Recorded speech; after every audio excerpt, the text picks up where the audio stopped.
Okay, karibu sana mtazamaji wa siku ya leo na kukaribisha katika haya mahojiano ya huu wakati.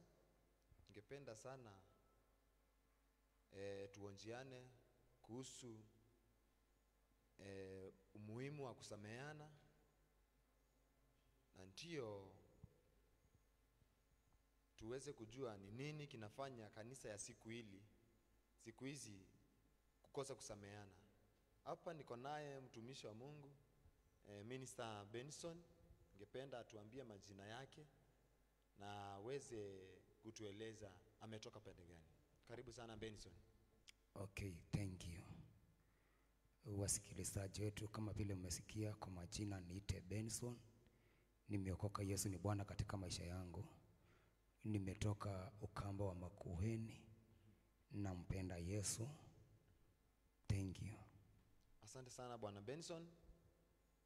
Mungu akubariki kwa kufika katika hizi studio zetu siku ya leo, na watazamaji wanakuangalia ili wawaeleze umuhimu wa kusameheana. Kwanza, kusameheana ni nini? Inamaanisha nini wakati tunaongea kusameheana? Okay, thank you. Msamaha ni kana kwamba wakati umekosea mtu, yani umeenda kinyume na matarajio ya vile mtu alikuwa anatarajia umfanye, na umeenda kinyume ya vile alikuwa anatarajia, inafaa umsamehe. Hiyo ndio msamaha, yani the opposite of whatever is expected. Yes. Asante sana. Mtazamaji uko hapo, umesikia kana ya kwamba ukikosea mtu unafaa umusamehe. Benson ametuambia, kwa hivyo kukosea mtu ni kwenda kinyume cha yale matarajio alikuwa unayatarajia. Ningependa tujue kwa nini watu huwa wasameheani. Pengine wameokoka na mtu unapata ameitisha msamaha na amekosa kusamehewa.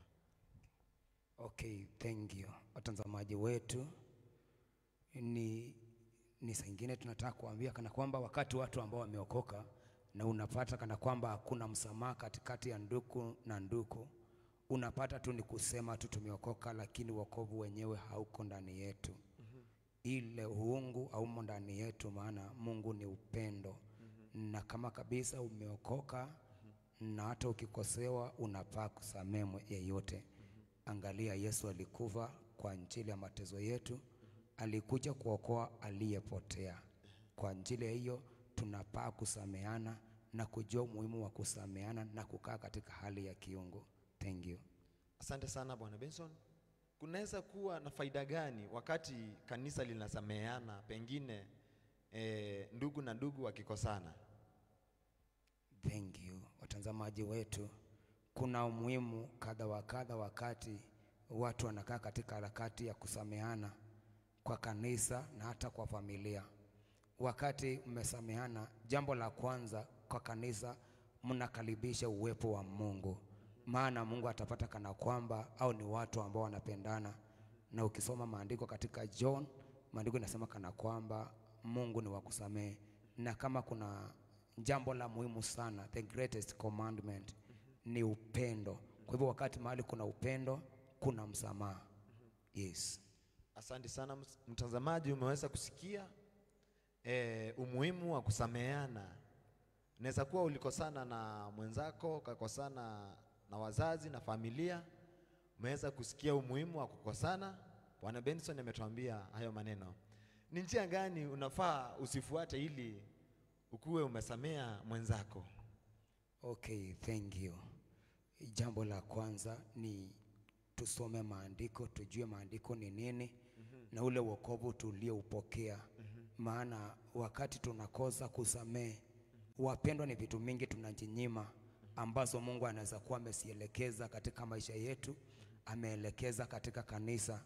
Lakini wakati tumekaa katika maisha ambayo si ya kusameheana, hizo vitu, hizo baraka Mungu hawezi akaziachilia. Yeah. Yes. Mtazamaji, tunataka kujua kuna kitu anaweza kosa wakati amekosa kusamehe mwingine. Bwana Benson, kwako. Yes, thank you.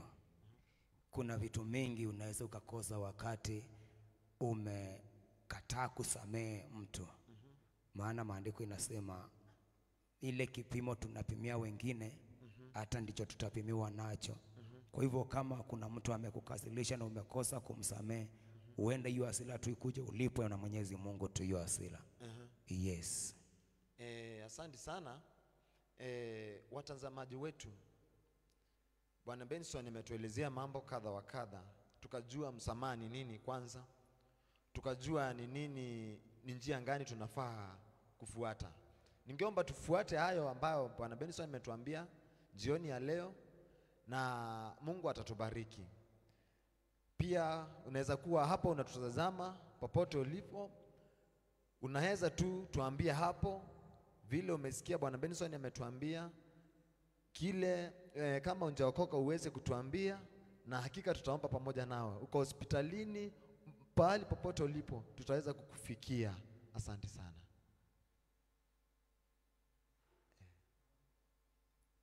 Asante. Tunataka kuomba ili tuweze kukamilisha kipindi chetu. Bwana Benson, unaweza ukatuombea? Thank you watazamaji wetu. Naomba tukaamini pamoja na tukaombe. Haijalishi ni hali gani ambayo unaipitia, uwe mgonjwa, uwe hujaokoka, kuna uwezekano mara tena. Maana damu ilimwangika kwa ajili ya maisha yetu. Andiko inasema kana kwamba kwa mapigo ya Yesu tulipokea uponyaji. Uko pale hospitali, maybe uko ICU, umeng'ang'ana imeshindikana, na kuambia kana kwamba Yesu ni yule yule aliyeponya viwete, watu wakiwa wamepindana hata mingongo wanatembea. Naomba kukualika tukafikie na kuomba pamoja. Mungu atakutenda. Usikuwe na mawazo mengi, stress imekukumba. Peana maisha yako kwa Yesu, ndipo naye Yesu akaingilia maisha yako. Tuamini, tuombe. Baba yetu wa mbinguni, tunakushukuru masaa ya jioni kama haya. Tunakushukuru kwa ajili ya watazamaji wetu ambao Mungu wamekuwa wakiangalia na wakiendelea kutizama. Wengine wako na mahitaji tofauti, wengine wanapitia hali zito. Baba yetu na Mungu wetu, jioni ya leo tunatangaza uponyaji katika maisha yao katika jina la Yesu Kristo.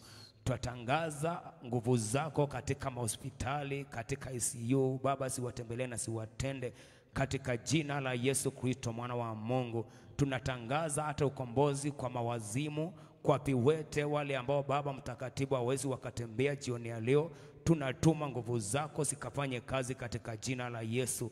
Jina lako lina nguvu, lina mamlaka la kutenda maajabu. Yesu mwana wa Mungu, tunawaombea mayatima na wanjane na wasiojiweza jioni ya leo. Mfalme wa wafalme, maana ndiwe Mungu wa mayatima na hata wajane, katika jina la Yesu Kristo. Tunawaombea walio hospitali, watoto ambao wako katika streets, wale ambao Mungu hawana wazazi, hawana nini, na maisha yao imetapakaa, shetani ameingilia.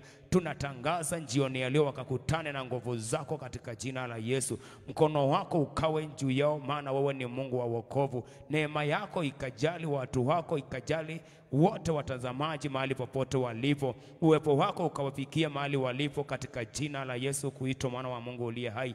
Baba, endelea na kutenda maajabu hata katika kanisa yetu na katika studio na katika nchi ya Kenya kwa jumla, wakajua wokovu ni nini. Unaponena juu ya revival, Baba, tenda maajabu, maana wewe ndiwe Mungu, tegemeo letu na mwamba wetu, mtakatifu wa watakatifu. Pokea sifa na utukufu, na ni katika jina la Yesu Kristo tunaomba na kuamini. Amen. Thank you. Na kama unaweza kuwa mahali pale, unaweza kuwa ukihitaji wokovu, you can like, tunaweza tukakupikia kwa njia yeyote. Uko mahali pale, uko na matatizo, haijalishi ni hali gani.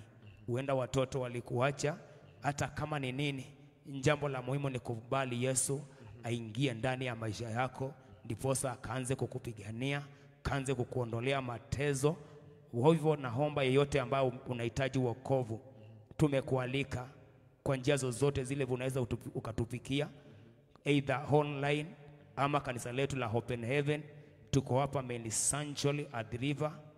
Unaweza ukatutembelea anytime. You will find our Father here. He will pray for you, haijalishi ni hali gani. And I believe even if you have no faith, our God will do something in your life. Yes. Thank you. Asanteni sana watazamaji. Pia ukitazama weka notification, utakuwa unapata vipindi vyetu vile vinakuja kila wakati kwako. Pia pinya hiyo bado ni ya like, ucomment na ushare kwa watu wengi, ili wakaweze kuona ambayo tunawapea kila siku. Asante sana.